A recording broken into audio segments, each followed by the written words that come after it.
அகில பாரத ஐயப்பா சேவா சங்கம் மாங்காடு கிளை சார்பில் 29வது வாரம் அன்னதானம் வழங்கும் நிகழ்ச்சி நடைபெற்றது.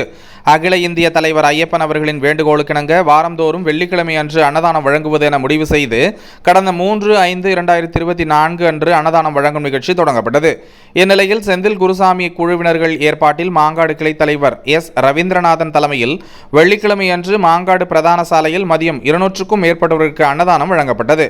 மேலும் இந்த அன்னதானம் வழங்கும் நிகழ்ச்சி வாரந்தோறும் வெள்ளிக்கிழமை அன்று தொடரும் என அகில பாரத ஐயப்பா சேவா சங்கம் மாங்காடு கிளை தலைவர் ரவீந்திரநாதன் தெரிவித்துள்ளார். மேலும் 19ஆம் ஆண்டு திருவிளக்கு பூஜை டிசம்பர் 1ஆம் தேதி அன்று மாங்காட்டில் சிறப்பாக நடைபெற உள்ளது. இதில் திரளான பக்தர்கள் கலந்து கொண்டு நிகழ்ச்சியை சிறப்பிக்குமாறு கேட்டுக்கொண்டார்.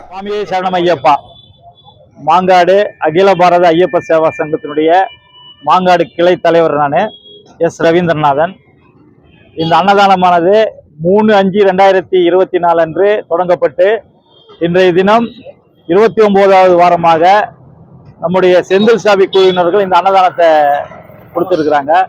இந்த அன்னதானத்துடைய நோக்கம்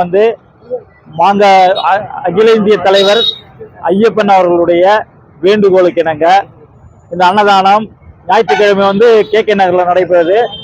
இன்னைக்கு வெள்ளிக்கிழமை நம்ம மாநாட்டில் நடத்தணுன்ற ஒரு முடிவு பண்ணி நிர்வாகிகளோட ஒப்புதலோட இது நடந்துருந்தது. இந்த அன்னதானத்தில் ஒரு நாளைக்கு 200லேருந்து 250 பேருக்கு அன்னதானம் பண்றோம். இது தொடர்ந்து நல்ல முறையில் நடந்து வருது. டிசம்பர், ஜனவரி, பிப்ரவரி 3 மாசத்துக்கு இது வரலும் ஃபுல்லா இருக்குது. அடுத்தும் ஆளுங்க அன்னதானத்தை கொடுப்பாங்கன்னு நினைக்கிறோம். இந்த அன்னதானத்துக்கு மக்கள் பேராதரவு கொடுத்துருக்குறாங்க. எல்லாருக்கும் எங்களுடைய சங்கத்தினுடைய நன்றியை தெரிவித்துக் கொள்கிறேன்.